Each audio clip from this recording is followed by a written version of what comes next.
that we have going on. We have Brianna Ross from, I believe it's Region 8. She is the Legislative Affairs Director. A little bit about our presenter today. She's a third year student at Irvine Valley College, and she's also president of the Associated Student Governments at that college. Again, Region 8, I believe that is Legislative Affairs Director. And you can see the fun fact there, and I can pull this from the website. She is also an aspiring tea connoisseur, and she enjoys playing Animal Crossing as a pandemic pastime. So without further ado, I'm going to hand over the controls to Brianna. Everyone, please mute yourself, and let's give her the floor to make her presentation. Hi, everyone. I love how you found all that information about me just from looking at the website. And so I think it's nice that you include that fun fact. And yes, I am a tea connoisseur, and I do love playing Animal Crossing. It's something I got back into since the pandemic. But one other thing I'd like to share about myself is I'm actually from this region. So you are in Region 4 right now. San Jose City College is one of the 13 colleges of Region 4, and I'll show you more of that. But this is the area I grew up in, and I'm actually going to be taking a class here at your college because my high school teacher is starting her new job as an associate professor of Japanese. So I'm going to be taking her course to support her and stuff like that. And so that's actually how I found out about your meeting and your new positions, is because my student email got the message. So I'm going to represent the SSCCC, which is the Student Senate of California Community Colleges.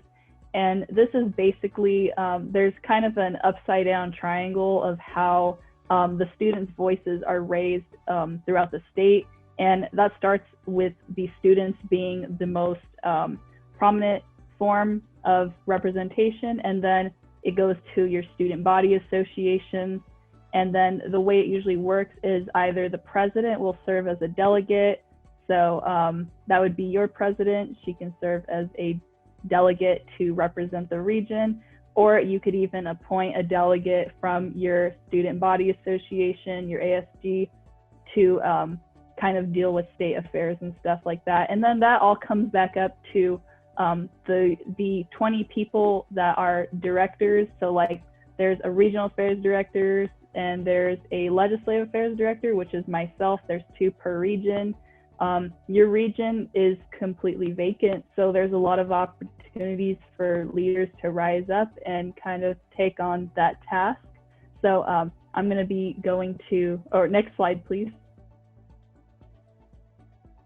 Okay, so the Student Senate's basic mission is to first have system participatory governance. So that's like governance on your campuses, going to your board of trustees meetings, and attending the district-wide committee meetings that where decisions are being made about your school experience. And so your voices are a big part of that, and they must be there. The second is regional support and development. So one of those initiatives is making the regions more active and kind of putting it out there, which is what I'm doing for Region 4. And so you can see the third point is a vice president of regional affairs and 10 RADs, regional affairs directors. So there's 10 regions. I can show a map of that in a second. There's 10 regions, and then there are 1 regional affairs directors per region, and we all get together in the end of the month, and we have our board of directors meetings. And so we kind of surface up the student concerns, and we talk about legislation and stuff like that that will be traced back down to how they affect colleges and stuff like that. The next is legislative and policy advocacy. So I'm a legislative affairs director myself, and so one of the things we did recently is set our legislative priorities for the year. So we create a big document about federal advocacy and also state advocacy. And what we do with those priorities, our legislative priorities, is as legislation and propositions come up, we find a good way to present that and make resolutions that your student body associations could pass and bring the attention to your board of trustees and your administration. So an example of that is the COVID-19 block grant. there's a state portion and a legislative there's a state and federal portion. The federal portion has to be used by a certain date, and so does the state portion. And so one of the resolutions we drafted entails that we can help you urge your policymakers on campus to use those funding for things like basic needs, technology assistance for students that don't have access to that kind of technology right now. And so like I reiterated about the regional affairs directors, there's also 10 legislative affairs directors and a vice president of legislative affairs. And we all have our own separate committee, but we also meet with the board of directors when we have to pull all together. Next slide, please. So this is our current executive board for 2020 to 2021. We have President Stephen Cordur, Vice President Catherine Squire, Vice President of Regional Affairs, like I mentioned with the VPRA, Tariq Azim, and then there's the Vice President of Legislative Affairs, Andrew Nicken. So I work pretty closely with him because we have our own committee, and that's kind of how it works for the reflective regional board positions. They all kind of have their own meetings with these individuals as their chairs. And then we have the Vice President of Finance, Tony Schiffmeyer, and Vice President of Communications, Sean Young. Next slide. Okay, so just to point out some of our goals, what we do really depends on what the students need and what's going on in the state. So the title says never to control, simply to represent. And so there's a lot of issues that students face broadly on our community college campuses. And sometimes there's ways we can address that that's not just on your local campuses, but also pushing for advocacy at the state level in Sacramento to make sure resources are being allocated adequately for the people on your campus that need them the most. And so, like I said, we have 2 directors per each region, and we meet every month, and that's sort of how that takes place. And we act upon some initiatives, and we pass motions that determine our priorities to bring back to regions. And then it's kind of like a cycle. So like I said, the student voice is the most important, but the regions are really where you figure out what each college's unique needs are. Next slide, please. Okay, so this is just kind of how the regions are broken down. And so it's the way it's broken down is by student population. And so you can see the top of California, there's very few colleges as far as density, so they get a big chunk. But that's just kind of how it's broken down. So then you'll see your region, Region 4, South Bay, Santa Cruz, the area like that.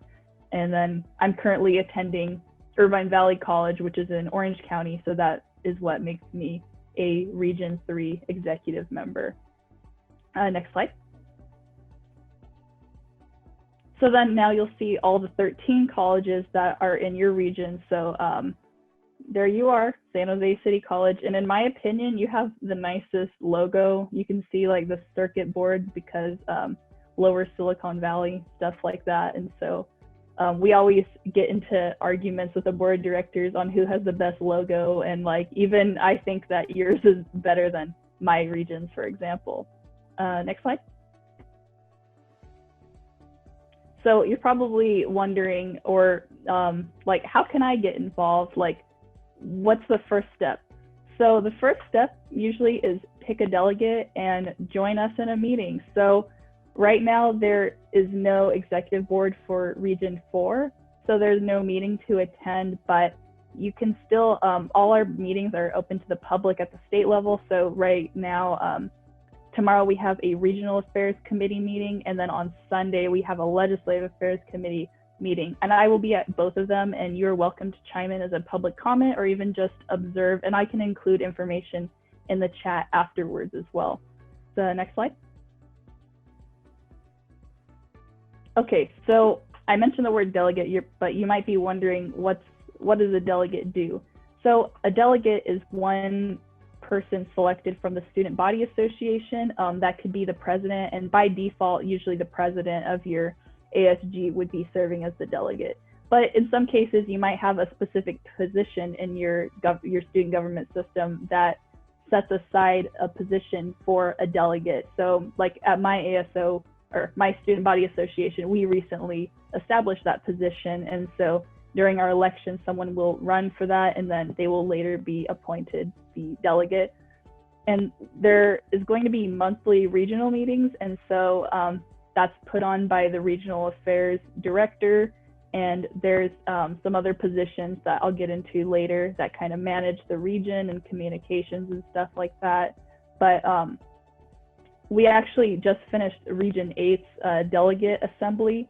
So that was our monthly regional meeting, and all the delegates meet and we talk about what's been happening with the board of directors. And we often have like now, one common thing we do every meeting is we have a COVID-19 roundtable discussion to see how other colleges are handling it and what we can do to best support them. So like in meetings that are happening like tomorrow, we can recycle that back in and see how we can address certain issues, or if there's any matching legislation that will help solve that problem. And then one of the responsibilities of a regional delegate is to attend internal committees. So it's kind of confusing, but I mentioned that there's a legislative affairs committee that like I myself and the other legislative affairs directors have to attend. Well, we also have them at the regional level so that delegates have a chance to get involved with legislation that we bring up and help even draft resolutions, promote advocacy, and we do a lot of lobbying as well at the local level. So that's one of the things. Another responsibility is for the delegate to submit a monthly report. And so one neat thing now is delegates will actually be stipend $50 per month that they're active. And so how we kind of lay out accountability is through viewing if they turned in a report and stuff like that. And basically you're coming and you're presenting your college's interests. So like even if there's an event happening on your college campus and you want to present that, you can talk about that. Or if there's something that is really going on at your college and you're like, hey, more people need to know about this and this actually needs to be addressed at the state level, you can bring that in as well. And then we will resurface that up to the top level. Next. Okay, so now I'll get into more about like the regional structure and leadership and what that looks like. And so each region has the following. It has a delegate, and then it has executive officers. And so there's a regional affairs director, a vice chair that kind of assists the regional affairs director, and then say the regional affairs director has a meeting to attend with like, say Gavin Newsom or somebody like that, and it's like really important. The vice chair will step into their place and be ready to carry on the meeting in their place. And then you have the legislative affairs director, which is myself. Basically what we do is we take care of all the legislative priorities and stuff like that, as I previously mentioned. We have a regional treasurer, and we also have a communications officer. And what the communications officer typically does is we have monthly newsletters. So they put together a internal committee. Like I mentioned, there's an internal committee for almost every executive officer. So the one reflected for the communications officer is a communications internal committee where sometimes they will prepare monthly newsletters and stuff like that. And as I highlighted in the cyan blue, the LAD and the RAD serve on the board of directors as voting members as well. Okay, so next. So two big things that we do, kind of our big events where everyone gets together through the whole state, is our General Assembly and our Advocacy in April.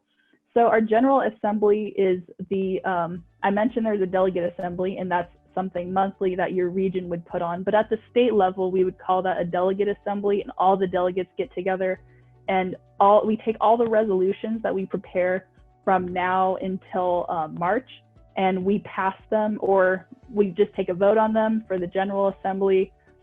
And then that becomes like the things that we work on for the next following year. So the legislative priorities that I just put together with my team are reflective from the resolutions that we passed in the last General Assembly. And so it's pretty interactive. This last General Assembly had to be canceled because of the COVID-19 pandemic. So we actually had it online, but how we typically work anyways is we all just get on Zoom like we are right now. So we found a lot of ways to make it interactive. Like we have breakout rooms, sometimes keynote speakers come on, we give general updates, and it's a good networking opportunity.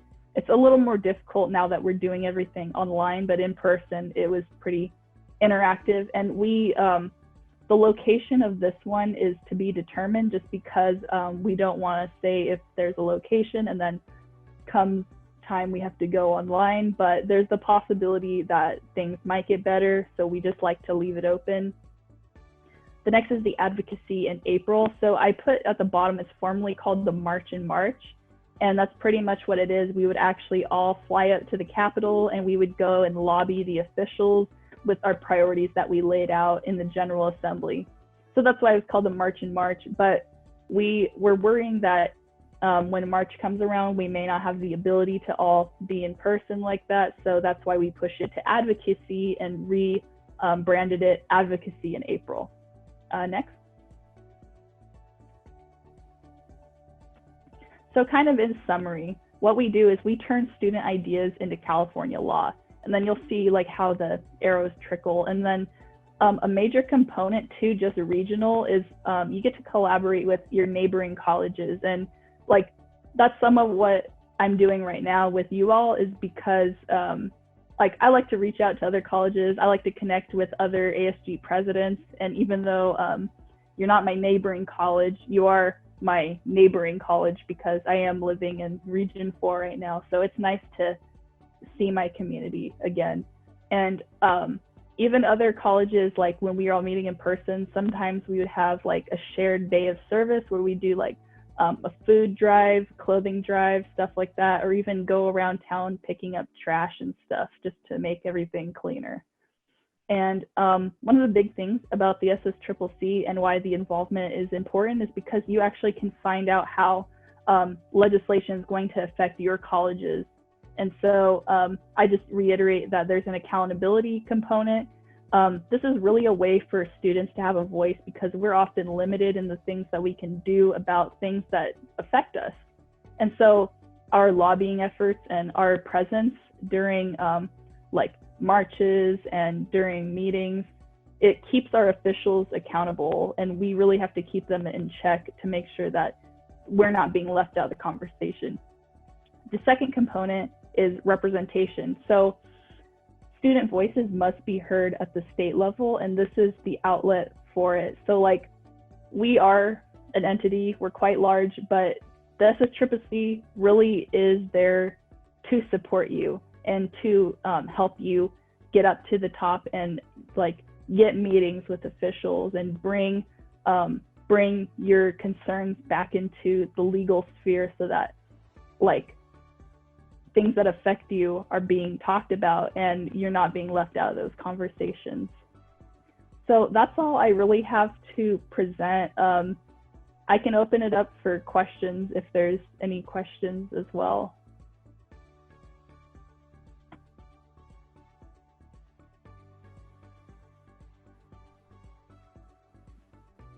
Can I say something? Can I say something real quick? Yeah. Brianna? Yes. Hi, Go Brianna. ahead. Hi. Hi, Brianna. My name's Ray. Hi, Ray. I just want to say I went to General Assembly last year, and it was wow. the most amazing experience ever. Like being a part of your guys' program, meeting so many people from all over California. You know, I still have friends now that I met there, you know, and I just feel like General Assembly and CCC, you know, I just feel like you guys are a great resource, and I really appreciate all you guys' help that you guys are doing for the colleges. Thank you.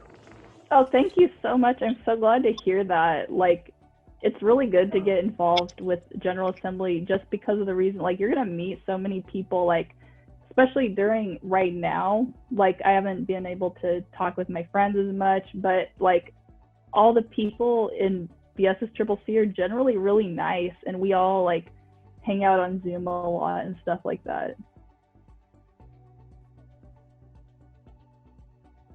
Amaria, you're muted. Thank you.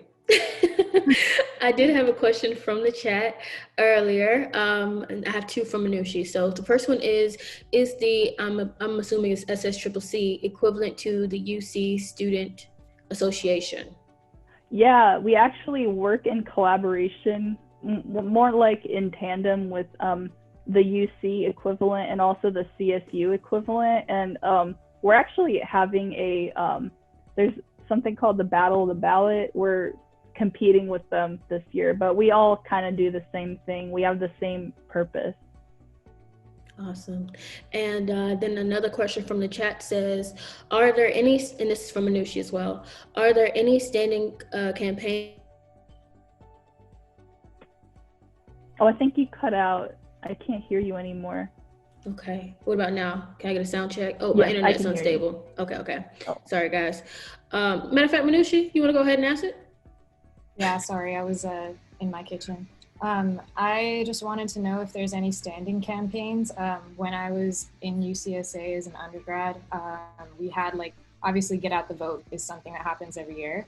But then I know we pushed for a racial justice campaign that was a permanent standing campaign. So it didn't run for the regular, well, at UCSA it's a 2-year timeline, but I know you mentioned that it's a 1-year timeline for SSCCC. So yeah, I don't know if y'all have anything like that. Yeah, so we actually have a permanent committee called Equitable Practices.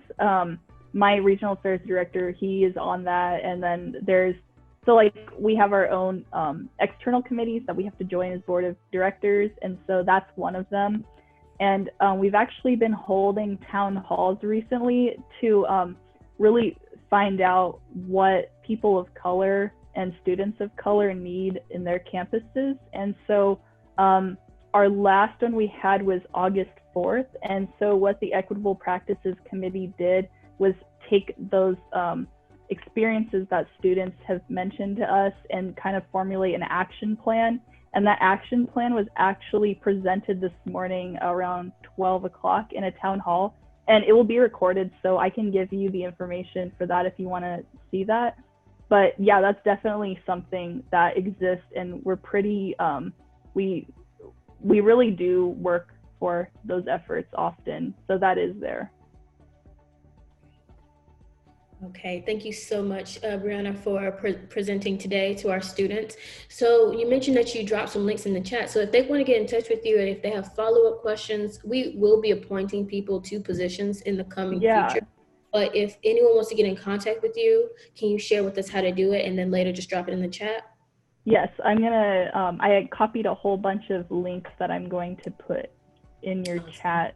And I'll just quickly explain. One of those is the Regional Affairs Committee meeting tomorrow. I would encourage you as the ASD president just to pop in and see what's going on in the region, and then possibly anyone that's working with you right now.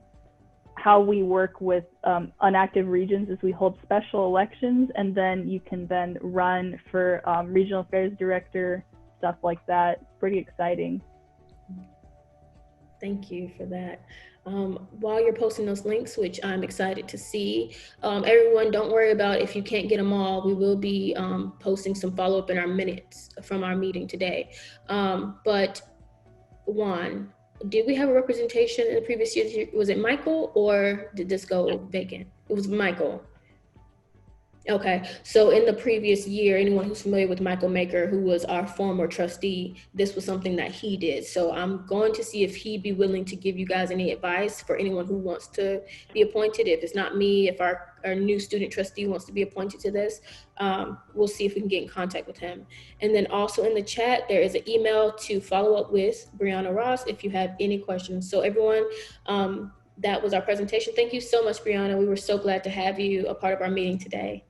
Thank you too for having me on. I was really happy to get on the agenda, and I do apologize again that I had to be a little late.